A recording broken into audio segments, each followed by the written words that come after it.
Welcome to Inner Peace with Dr. Reese, a program that can help you become liberated in the modern world. Now, here's your host, Dr. Kevin W. Reese. Hello. This episode is about companionship, and companionship is the 8th C, and it's the second C underneath the section of love. So there's meditation, purification, and love, and there's 3 C's underneath each. And that's the inner peace practice. If you're just tuning in, it would probably be in your best interest to go back. Go back and get a taste of everything, because it all comes together and forms into a practice. With me today is Keisha and Tina. Hello. Hi. I got you both with me today.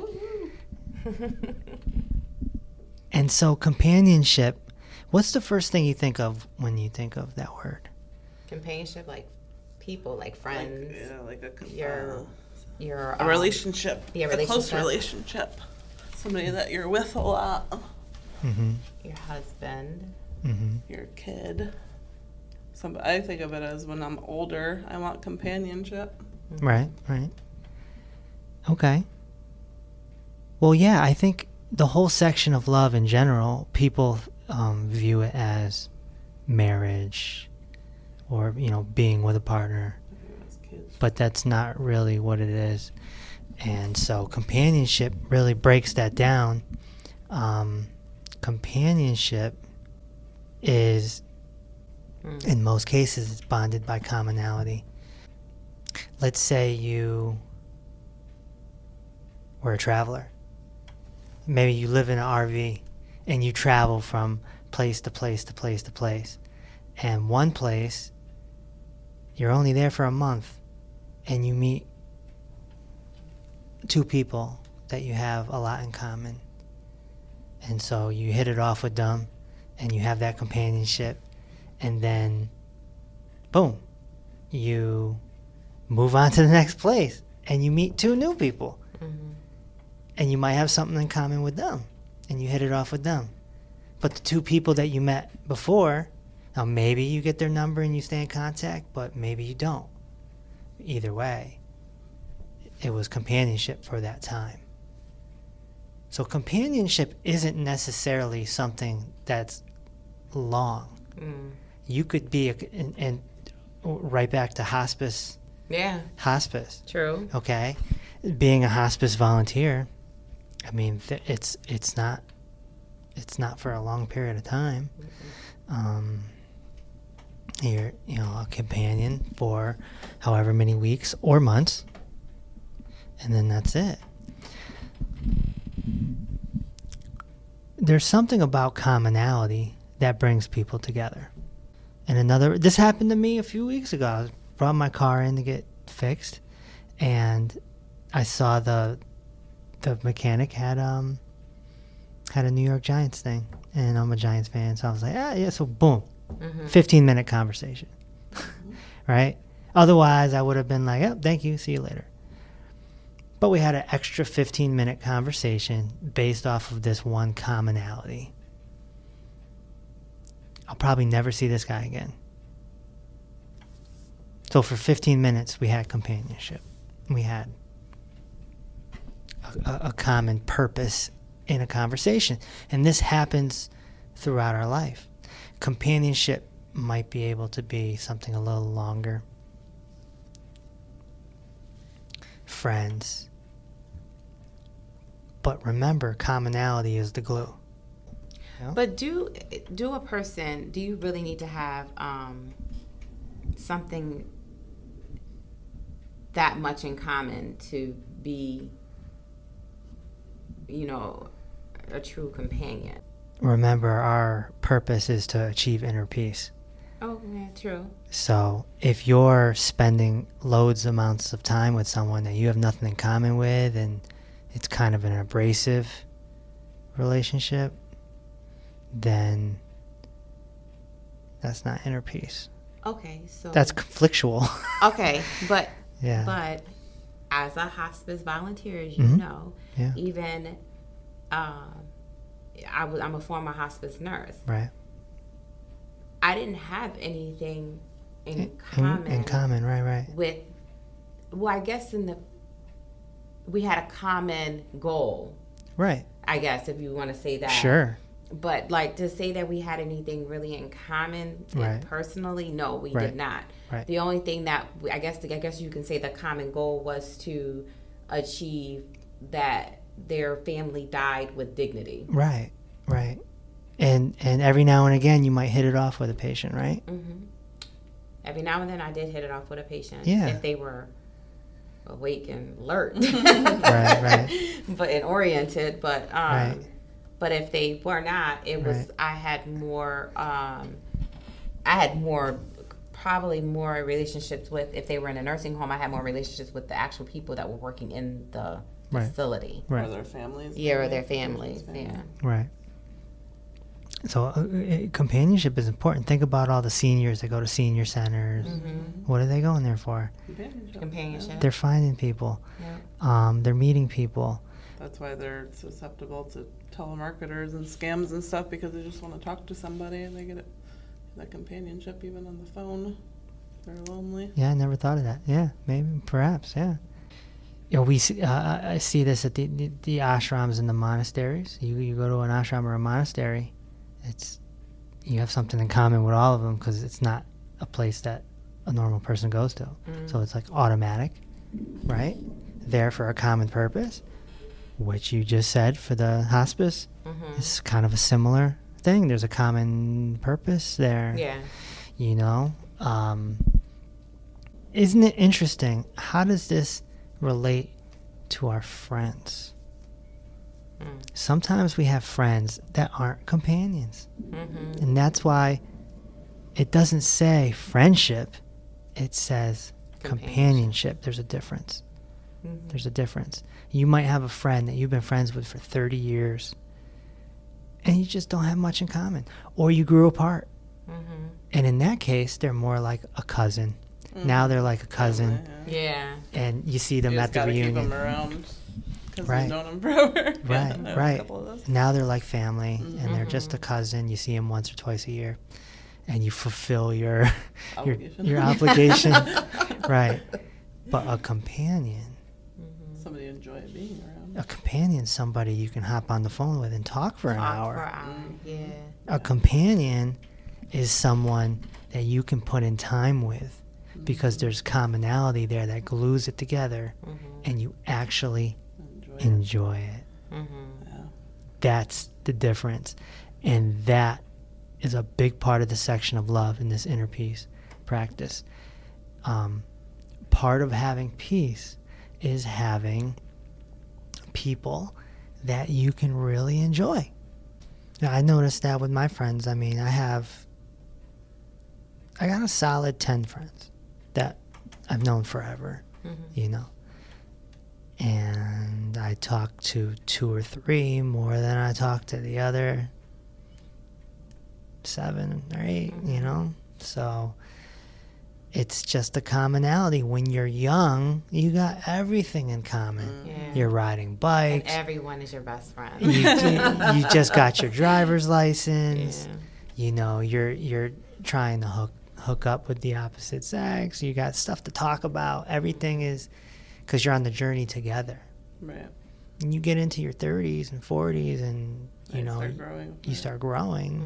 And maybe you have your own family. Yep. What's there to talk about? Yeah. And a lot of times the glue that keeps you and an old friend together is nostalgia. Problems. Nostalgia and problems, sure. Problems, because it's like, oh, I'm going to vent to this person. But I feel a sense of guilt too, like when Yeah. I'm not, especially because now when I'm married now, and I got married in August, and it feels like since I got married and I stuck this ring on my finger, it's just like, boom, like my friends that I had, I'm not as close. I feel like I'm not as close as with them anymore. So I always like throw these little get-togethers now. Once a month I try to do it, or once every other month, just to try to bring them together and bring us together, because I miss them. But I know we all have our lives. I know we all have different lives, and I know that I think sometimes they have a sense, they feel like, oh, she's married now, so she doesn't need our companionship, or she doesn't need us anymore. So because she has her husband now. Yeah, So, I mean, I think that's a general thing that happens almost all the time. That's why you see a lot of couples being friends with couples. Yeah. And I've noticed that with one of my cousins who's married, and they hang out with other couples.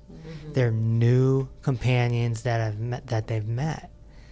And so the old friends with the nostalgia, they get thrown to the back, you know? And rightfully so. Rightfully so. We're supposed to keep growing. We're supposed to keep making new companions. You never know where another companion's going to come from. And sometimes that companion could be for 15 minutes, just like me and the New York Giant guy at the car shop. Yeah, it's funny. I was always like friends with the same people, still am from like high school, middle school, until I had my daughter. And then I have a bunch of new friends from her introducing me, or, from meeting her friends' mothers. And then like we get our own little companionship and grow with them. Yeah. With the ones that you click with. So. Sure. But then, there's people in your life that are meant to be in your life for a certain amount of time. Right, and then a lesson. Yeah, it's like a lesson. So they're supposed to be your companion for that moment, for that amount of time, and then you gotta learn. Then you have to kind of let them go, because they're no longer serving a purpose.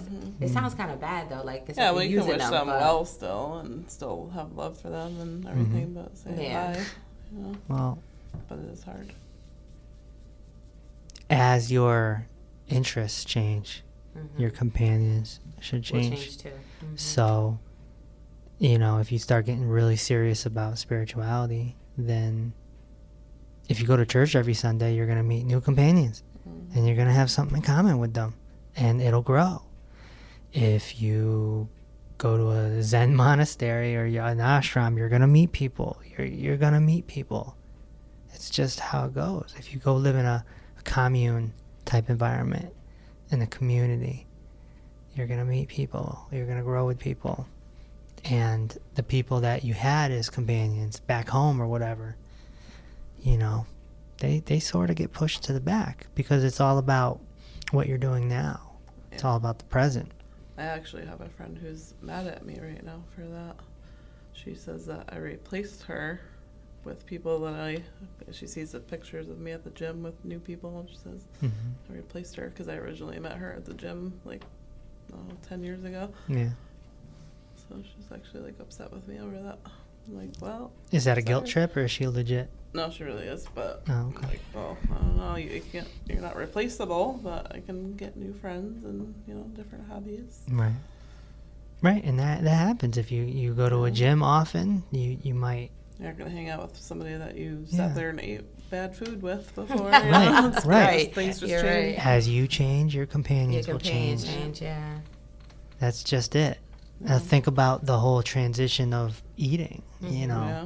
When your diet changes, your surrounding people will change, and you'll meet new people that eat similar, and you have something to relate on. And I've said this before, and Keisha, we used you as an example of sometimes you can be in a relationship, and that relationship could go south off of diet alone. Yeah.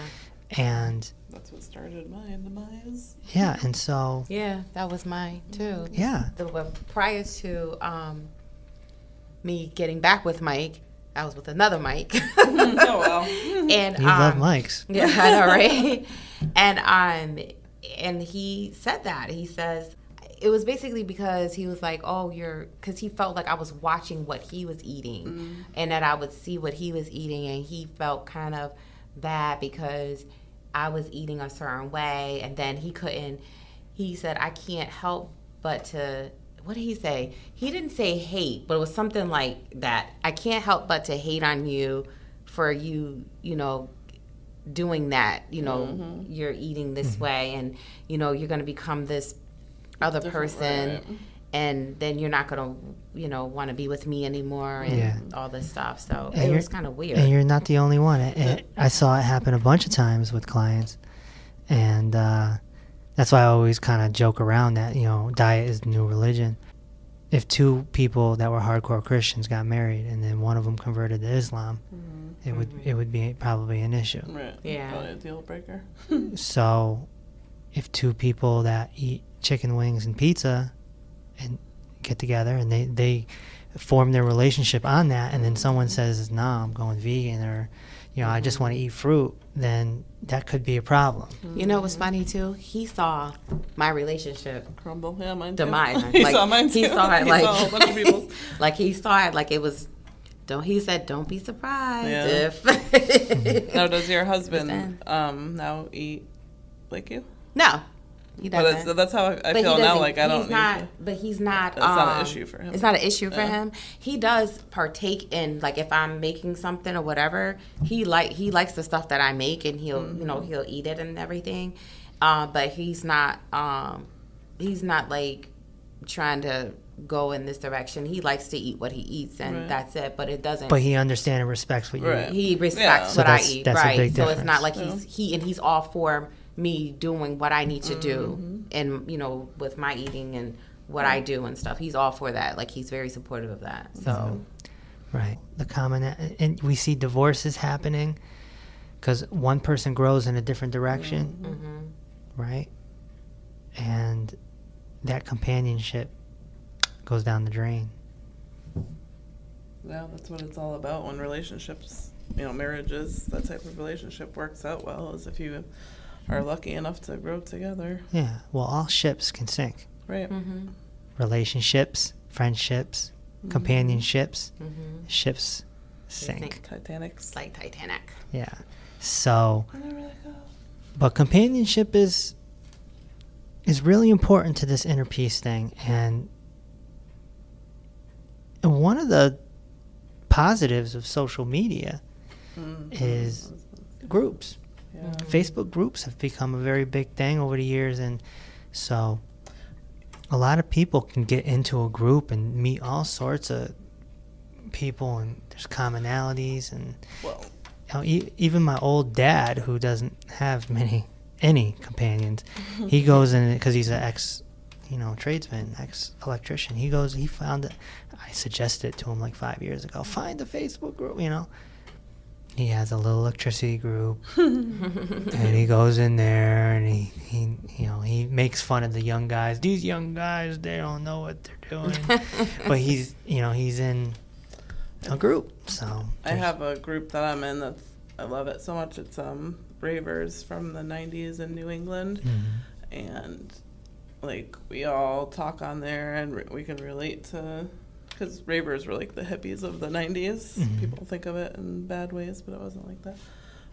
And now even like we have a thing at the Bushnell every year where we all meet up, and even if you've never met the person before or you did, like everybody just like automatically loves each other because we all went through that phase of life together, and we can only understand what that was like because we were in it. And it's like cool to be able to, if it wasn't for Facebook, we would have never seen each other again. So.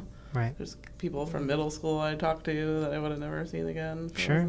You know, that's a good thing about social media. Yeah, that's one of the positives. You know, you can really meet people. You can really meet people. I have companions now that I've met online 10 years ago. Yeah. You know, and I'm still cool with them. Yeah. Some of them I've never even met in real life. Yeah. You're just a companion. You just talk, you know. And with the advancement of voice notes, you know, you don't even have to give someone your phone number anymore. Right. You can send them a little voice note. You know, I sing to people all the time. You know? Yes, it does. So, what about with animals? That's the same thing. Yes, companionship. You know, a lot of studies suggest that older people live longer when they got a dog. Just older people? Or a cat. Well, they give them to people for therapeutic reasons. Yeah, they do. They use dogs For hospice? For hospice. But they also use dogs like nursing homes have a lot of, they have like the centered pet. Where people can bring their pets in. Yeah, or they bring their pets in.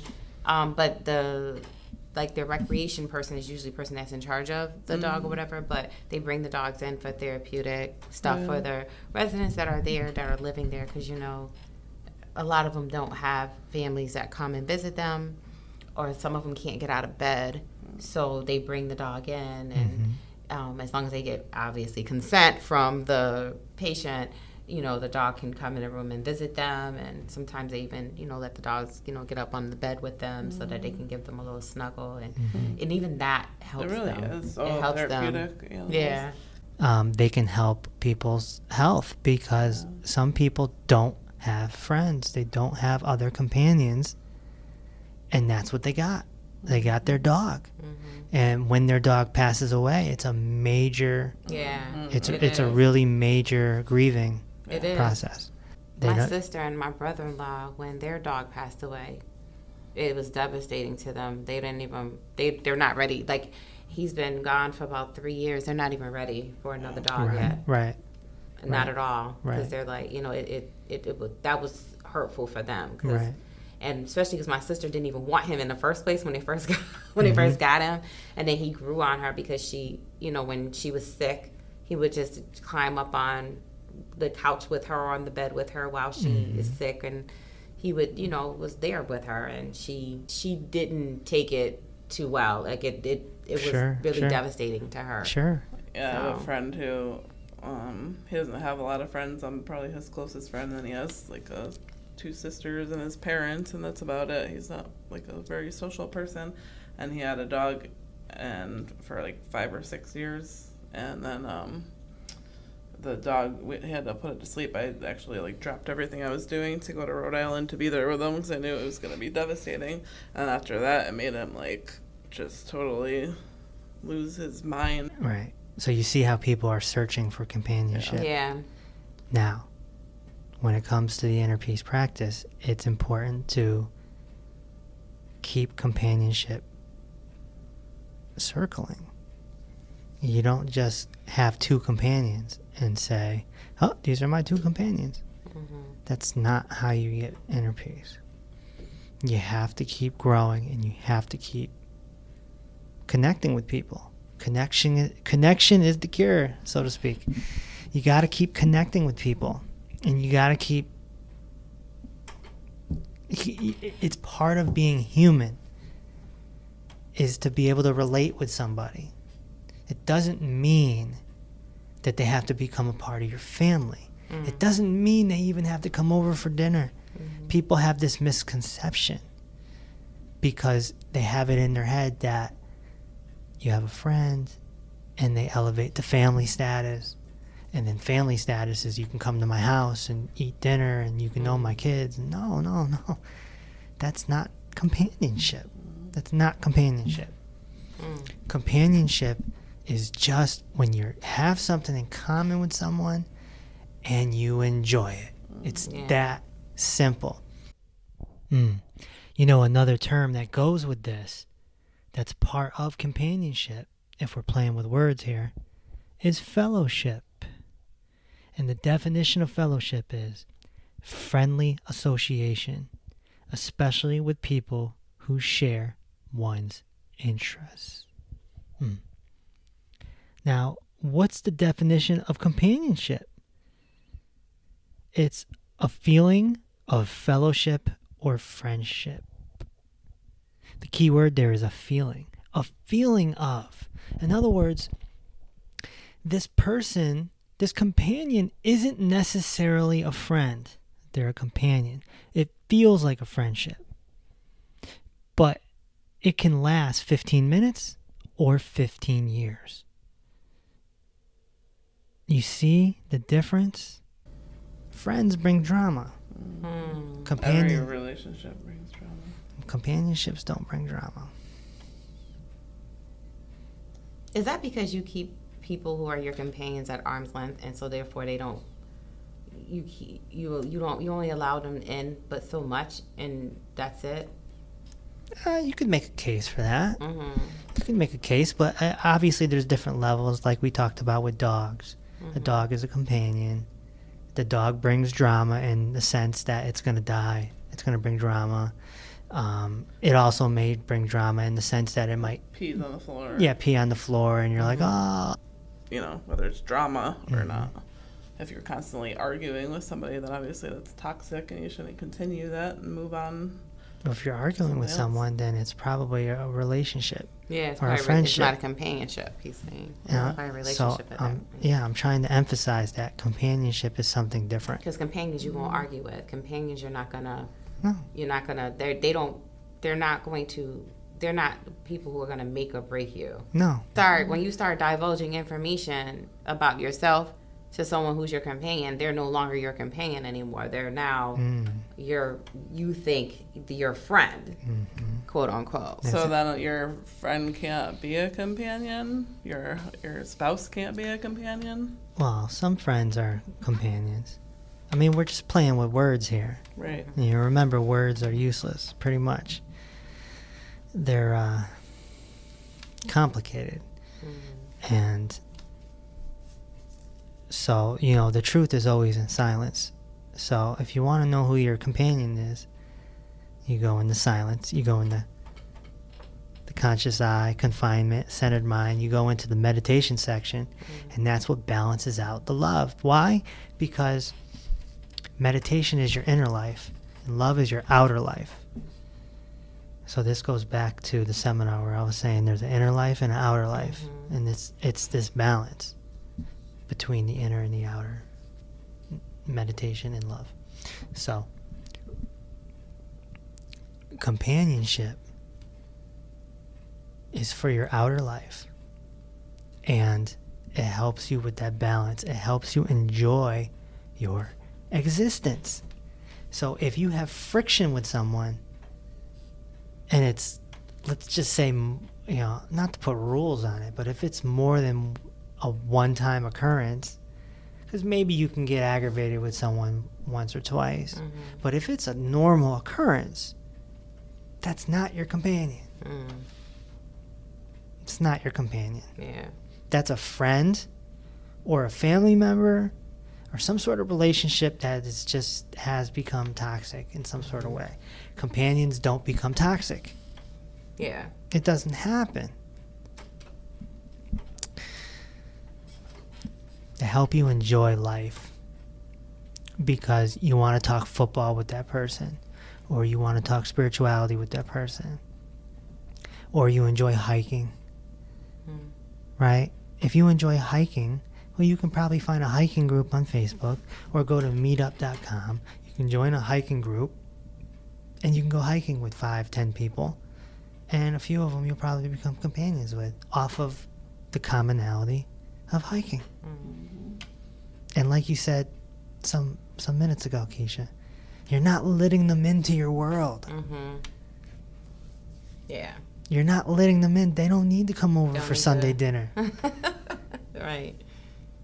That's how you have people with people that you work with. Like, there's people who I work with that aren't in my life per se. They just people who, when I'm at work, it's like your person that you're glad that they're there, because they just make the day easier when you're there. But you're not going to see them outside of work. But I'm not talking to them outside of work. I don't call them and find out how their day is doing. I'm not texting them on a daily basis. That we have very close friendship outside of work, and then another girl I work with. Yeah. Yeah. I don't. Yeah. And it's interesting when you do work with someone, you have a commonality because you're on the front lines with them, and there's a bond. Right. And then you're not at that job anymore, and that person never talks to you ever again. Right. Because that's happened. That does happen. Yeah, it happens. Yep. Because that commonality is gone. That was your companion. That wasn't your friend. Nope, wasn't my friend. You see the difference? It's significant. It's very significant. Friends are overrated in the sense that they blur the line between family. two F words: family, friends. They're right together, and they become a duty. Frustrating. Yeah. They become a duty. You know, just like now you got to work on it to make it to Just either like- continue or to work. Yeah. Like you have to work on it for it to stay together. companionship. There's no work. There's no work. Even like in a marriage, like that's a relationship that you're in. Yeah, that takes work. We still have to work on our on us. You know, we have to always Yeah, but remember. it shouldn't be work. It should be like a companionship, I think. But it should be the same thing. No. That's my belief, I guess. Yeah. We should walk in the rain and not get wet either. Right. You know, I don't know. But yeah, you don't so- think that your marriage should be a companionship, like that you enjoy, and It's that almost- you shouldn't have to. But Obviously, it's- it takes work, but it shouldn't feel like work but if you enjoy it. But marriage, You know? you already let that person in by saying I do. Like you Right. but that's not a companion. Right. Companionship, you don't let that person in. Right. It's just like when I used to work 7P to 7A on my 12-hour shift, I had my team that worked with me, and we worked very well together, and they were cool while we would order out. That's who I spent all my time with them, doing my 12-hour shifts with them, but never did I ever have a conversation with them outside of work unless I saw them at a store and saw them and I'd be, hey, you know, How you but doing? never did I ever talk to them outside of work, text them outside of work, or we got together and went out to dinner and hung out. yeah. It was never any of that. That was Sure. just my team Yeah. that I worked with Yeah. and who helped me be able to make my job easier to get through that 12-hour shift. Yeah. Yeah. That's basically what it was. Yeah. Yeah. It makes sense. And so we need to go through our life and, you know, sort of collect companions. And arguably the best way to do that is by getting involved with your hobbies. You know, groups of your hobby, and just like you were talking about with the rave group, Tina, you know. So, and the hiking example I gave. So whatever your hobby is, The gym. you'll meet people that you look forward to seeing. You enjoy it. Right. But as soon as you let them in too far, then it becomes a relationship. Right. Now it's So, work. Take, for instance, like you and I at one point were just companions. We're no longer companions anymore because we've let each other in each other's world. You understand? So, I get it. high five. Hey, we're friends. Now you guys can piss each other off. We can take it out on the bag. Right. We'll take it out. Yeah, exactly. Companions don't usually tick the other person off. You know? Everybody pisses me off at one point or another, though. Yeah, you want to throat chop everyone. Not everyone, just you. I was kidding. Y'all, what do you do that she wants to throat chop? I haven't wanted to throat chop Keisha. Well, remember, anything that's aggravating or insulting or embarrassing is usually the ego. Yeah. Unless it's like getting stuck in traffic or, you know, circumstantial. And, you know, I think it's important to note that our egos crave romance and affection. And that's the illusion of wanting friendships and marriages. We're always looking to be hugged and kissed, and we want our hands held, and we want to snuggle. When we get so deep that we're craving these things from someone, now we're setting ourselves up for disappointment, and we're setting ourselves up to have our egos bruised. With a companion, you don't have this. With a companion, you're just joyfully having conversation or doing an activity. And if that companion goes bye-bye and you only had 1 month with that companion or even 15 minutes with that companion, it's okay. the attachment isn't there. That's inner peace. We have to be alone. That's the part of the meditation. That's the confinement in the meditation section. Is to be in solitude, to be alone. But you can't be alone 24 hours. And so when you get out there into your outer life, you want it to be enjoyable. And companionship is what does that. Getting around like-minded people who are all into the same thing that you are, and having great conversation and sharing stories and what have you. And you know, that's the beauty of it. And again, some people might have a dog. I see a lot of RVers. Or cat. I love studying RVers. I love watching the YouTube videos and stuff. It's fascinating to me. RVer. People who, you know, are in travel trailers or motorhomes. A lot of them travel with their dog. And then they go to these RV parks. And get companions. And they get, move on. Yeah, they get companions. They get companions, and they're living an extraordinary life. And I see these beautiful people on YouTube. A lot of them are older women. In their mid to late 60s. And that's gonna be my mother. And they just take off. They put their earnings into a mobile home, and bam, they're out there, and they're having a blast. But I'm sure some of the companionships turn into friendships, right? Yeah. Yeah. My mother, she just takes trips on her by herself. Well, that's good.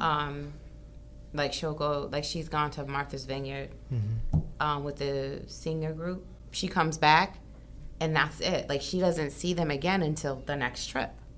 She sees them when she goes to sign up for the trips, because she knows that they're gonna sign up for the trip. The same group of people. Yes, it's almost the same group of people all the time. Yeah. So she doesn't need to talk to them outside of that, because she knows that she's gonna see them on the trip. Right. So. Right. Yeah, if you're friends with someone for 30 years, or you've been family with someone forever, there's all sorts of possible resentment. There's things you're holding on. You haven't let it go through catharsis, which is in the purification section of the inner peace practice.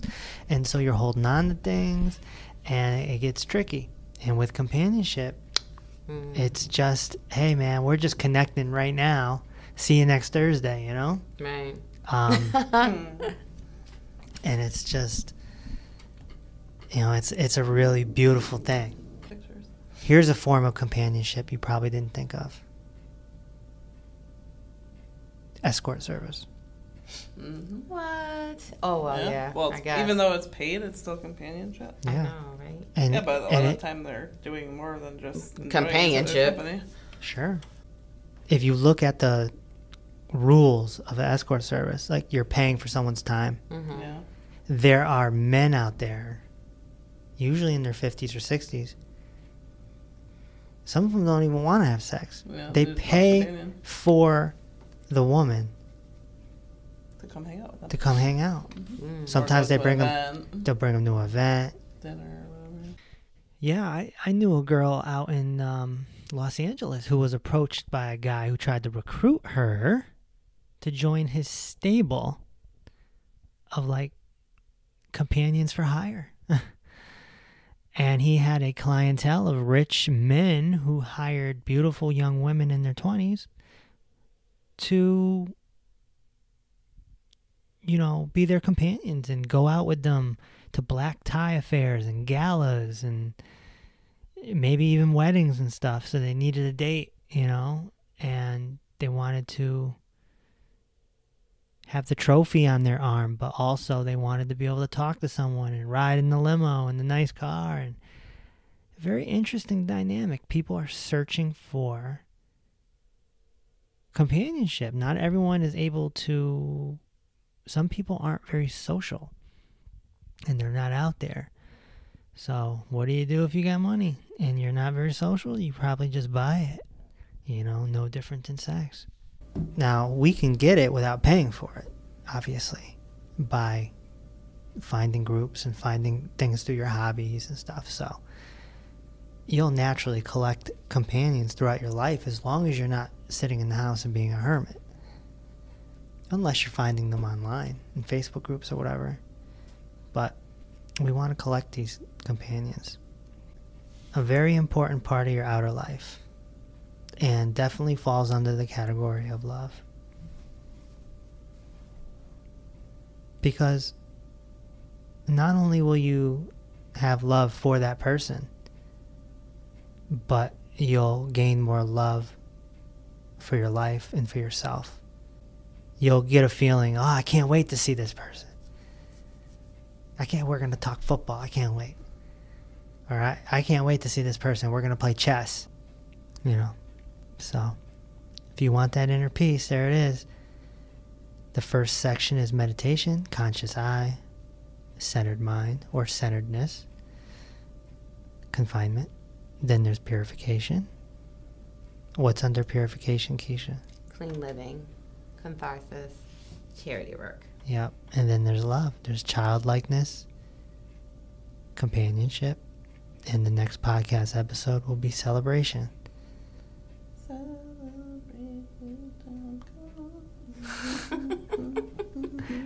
And that'll make up 9 C's. So definitely go back to episode number 1 and start the journey. If you're just listening to this, I got a few people that told me they jump right into whatever the latest episode is. Like, don't forget episode 1, 2, and 3. Yeah, right. The first 10 to 12 are going to go together. And then I'll start interviewing people and start spreading it out. But